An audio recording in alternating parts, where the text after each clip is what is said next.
Hi, I'm in Beachmine just outside Cashel in County Tipperary, and I've come to see how the cheeses Cashel Blue and Crozier Blue are made. Sarah and Sergio are going to be showing me around their dairy, so let's go and meet them. So Sarah, we're down here in the field now with your lovely cows. How many do you have here? We'd have 100 milking at the moment, and then we'd have 130 cattle on the farm. Obviously, we have replacement stock as well. We're very proud of our cattle. My father developed the herd in the late 70s, and it's a pedigree herd. Very good. It's registered, the Cashel Blue herd, and they're all British Friesians, as distinct from Holstein Friesians, which would be more continental. Right. And we keep them out for the majority of the year. And mostly grass-fed, or? Yes, and that's, I suppose, quite one of the characteristics of Irish dairying. Yep. And they can be out from as early as Valentine's Day. Wow. So 14th of February, right through to the end of November. Brilliant. Depending on the year. And then we'd grow a few crops, lucerne, maize, to supplement them on the farm, to supplement their diet. I suppose the grass is very important in the final product that you have. Milk coming from cows that are grass-fed would age for longer, would have a greater subtlety of flavour and a greater consistency of flavour. We might take a walk inside and look at the cheese making process now, if you don't mind. It's good to see it from hoof to vat. Here you see the Cashel Blue being cut with a cheese herb. The whey is then drained and the curds go into the moulds. So Sarah, I understand maturation is very important for the cheeses that you make here. Do you want to talk us through that a little bit? Yes, indeed. Well, this is my cousin Louis, Clifton Brown, and I've come today. I want to check on our Crozier Blue, which is our sheep's milk cheese. And maturation of Cashel Blue and Crozier Blue undergoes two stages. First there's the initial bluing, and then there's the textural development. It takes a minimum of about 14 days for cheese to turn blue. And if you leave it too long, it'll become mouldy tasting. If you leave it too little, you won't have enough blue. And it's amazing the difference a day can make.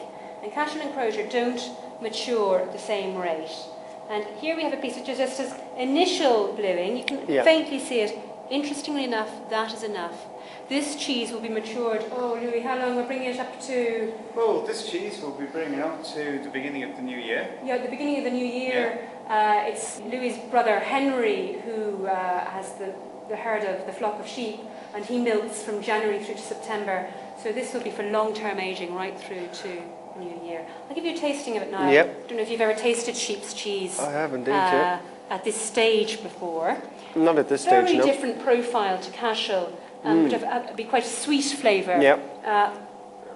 And still quite crumbly, isn't it? Like at this stage.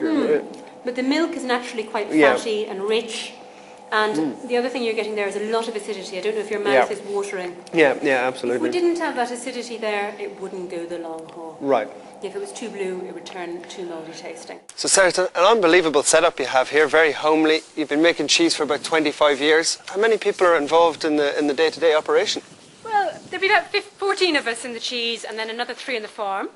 And it's very much, yes, it's a family business. Mum started in the kitchen stove, but it's also about community and the whole team. Yeah. And, here they all are. Everyone's on tea break. Everybody's on their lunch break. Are we having a busy morning? Yeah. Yeah, it seems like a great atmosphere you have here anyway, fantastic. Yeah, well, it's not, as I said, it's about community, quality and sustainable future as well. So not only, Sarah, do you make fantastic cheese, you've also put us to shame with your gorgeous garden out here. Now I think we're going to go in and cook a dish with Cashel Blue.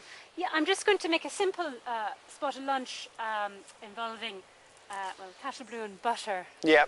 And a bit of parsley and some lovely Tipperary steak. It doesn't get any better than that. Let's go into the kitchen and check it out. So Sarah, you've brought us in here and we're going to cook a lovely speciality of yours, is it? Oh, I don't know, just a simple quick. I'm not a professional chef, but something we can throw together quickly. No problem. Well, I'm going to knock together a simple steak, and you were telling me about this steak. It's a Tipperary butcher. It's a piece of Tipperary beef. Very good local butchers. So if you could just fry that off, I'll make a quick bit of Cashel Blue butter. Absolutely. And to blend together equal portions of Cashel Blue and butter, put in a bit of parsley, and we've got some lovely lettuce and some fresh potatoes from the garden. So perfect. Nice. Doesn't get any better than that, does it? And what way would you like your steak cooked? Oh, I like it medium rare, but Perfect. nice and juicy. Yep. That works well with the cheese as well, because obviously Yeah. it's quite rich and creamy. Yep. So we've got all the different textures working together. So I'm just going to sear this steak really, really quickly for a nice medium rare. So you're just keeping it very simple. Butter, parsley. Butter, parsley, equal portions of butter to Cashel Blue. And then mix it together and pop it on top of your steak. Brilliant, and the key ingredient is definitely the Cashel Blue. Well, it's just going to give it that bit of zing, lift it a bit. So that steak is just about ready.